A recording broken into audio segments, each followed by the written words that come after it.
경제부총리께 질의를 하겠습니다. 네. 방금 우리 존경하는 배준영 의원님 자료 요청한 그런 내용과도 이제 같은 그런 내용인데, 지금 국내 자본의 이제 해외 직접 투자는 폭증을 하고 있는데, 외국인 직접 투자와 우리 기업의 리쇼링 이런 부분은 상당히 지금 부진한 그런 상황인데, 여기에 대해서 새 정부가 좀 장기적인 그런 로드맵을 가지고 뭔가 전반적으로 제도 개선을 해야 되지 않겠느냐 저는 생각을 합니다. 그래서 여러 가지 노무에 관한 사항이라든지 또 전반적인 규제에 관한 사항, 그리고 이런 사항도 있지만은 특히 세제에 관한 그런 부분이 상당히 중요하기 때문에 이런 부분에 대해서는 우리 기재부가 상당히 문제의식을 가지고 접근을 해야겠다 생각을 하고 있습니다. 실제로 지금 보면은 미국에 대한 투자만 하더라도 삼성이 지금 뭐 250조, 또 현대차가 6조 이상, 또 LG 엔솔이 뭐 5조 원 이렇게 대기업들이 상당한 규모의 그런 미국 투자를 하고 있는데, 지금 우리나라가 전 세계 지금 50여 개국과 FTA를 맺고 있기 때문에 해외에 있는 그런 수출 기업들이 상당히 우리나라에 투자할 수 있는 그런 매력이 분명히 있는데도 불구하고 이게 왜 이게 안 되는지 상당히 의문을 가질 수밖에 없습니다. 물론 이제 19년도에 법인세가 외투기업에 대한 그런 법인세가 이제 폐지되면서 그런 영향도 있겠지만은, 사실은 이제 그 전부터 2012년부터 이렇게 쭉 보면은 2012년도에 이제 외투기업이 한 113개 정도 됐던 것이 2016년도에 보면은 76개로 줄어들었고, 그 이후에도 계속 지금 줄어들어 가지고 2021년도에 보면 44개 이렇게 이제 감소를 하고 있고, 우리 기업의 이제 리쇼링 이 부분도 2012년부터 10년 동안에 9개 지금 불과한 그런 지금 상황이거든요. 조특법상 이제 세제 혜택을 받는 그런 리쇼링 기업이, 그래서 이 두 가지, 그러니까 결국은 외투 기업이 장려가 돼야 되고, 또한 리쇼링도 장려가 돼야 되는데, 그래야지만 이제 국내 일자리가 늘어나고, 또한 근로자들의 소득도 증대될 수 있고 분배 문제도 개선될 수 있는데, 상당히 이제 이게 필요하고 바람직한 그런 부분인데도 불구하고 정부에서 이렇게 부진한 그 이유를, 원인을 어떻게 분석을 하고 계십니까?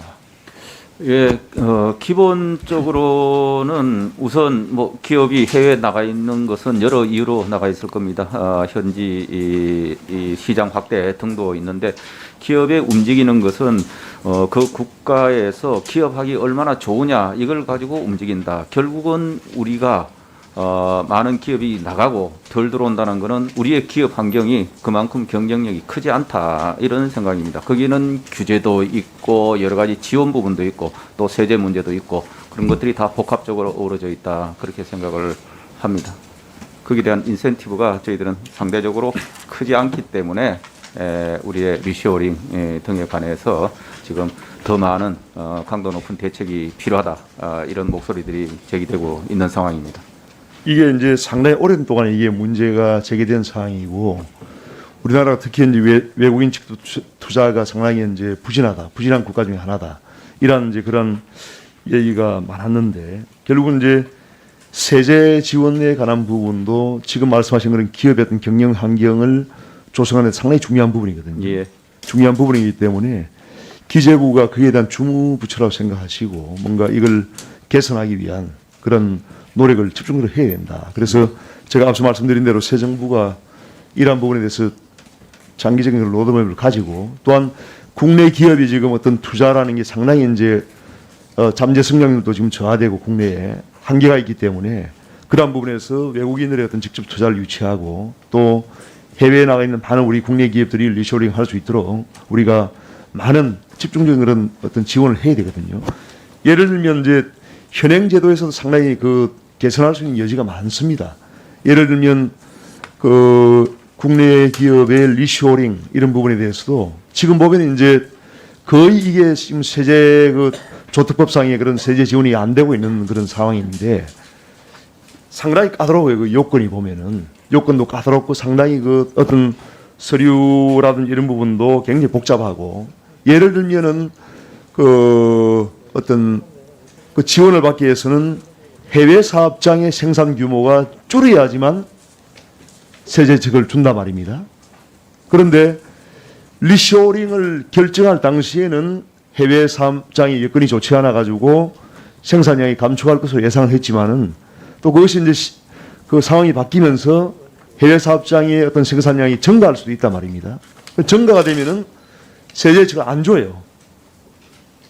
이러한 어떤 상황 변화에 대해서도 뭔가 좀 탄력적으로 적극적으로 이제 그 지원을 하려고 생각을 해야 되는데 이렇게 이제 너무 그 제한적으로 이런 것을 그 정책을 운용을 하다 보니까 이러한 그 지원이 미미해지고 결국은 리쇼링 어떤 기업에 대한 조특법상의 그런 세제 지원이 없어지고 이 활성화되지 않는다 하는 그런 지적도 많습니다. 어떻게 생각하십니까? 예, 큰 틀에서는 의원님 지적하신 부분에 공감합니다. 저희들이 더 전문가 또 현지 이 기업들 등과 협의해서 더 확대 혜택을 확대할 수 있는 부분이 있으면은 해나가겠다 하는 말씀을 드립니다.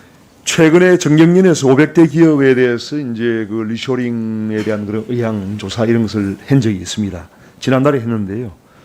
그 중에 보면 한 그 10곳 중에서 한 6곳 정도는 그러한 국내 여러 가지 어떤 지원이라든지 또 환경이 좋아진다면은 리쇼링을 할 그런 어떤 의사가 있다. 이런 의사를 밝혔습니다. 밝히기 때문에 여러 가지 그런 경제 단체들도 기업들과 이렇게 그 협의를 하셔가지고 전반적으로 이러한 그 리쇼링 또 외국인 직접 투자에 대한 이러한 그 제도에 대해서 전반적으로 한번 그 부진한 그 원인과 또 앞으로 어떻게 그 로드맵을 가져갈 것인지 대책을 수립을 해서 그러한 자료를 한번 좀 본의원에게 제출해 주시기 바랍니다. 예, 리쇼링에 관한 지원 정책을 강화하는 것은 안정적인 공급망 확보, 투자 확대, 일자리 창출 이런 데도 굉장히 도움이 된다. 그런 측면에서 이 부분은 집중적으로 저희들이 보고 정책을 강화하도록 그렇게 하겠습니다.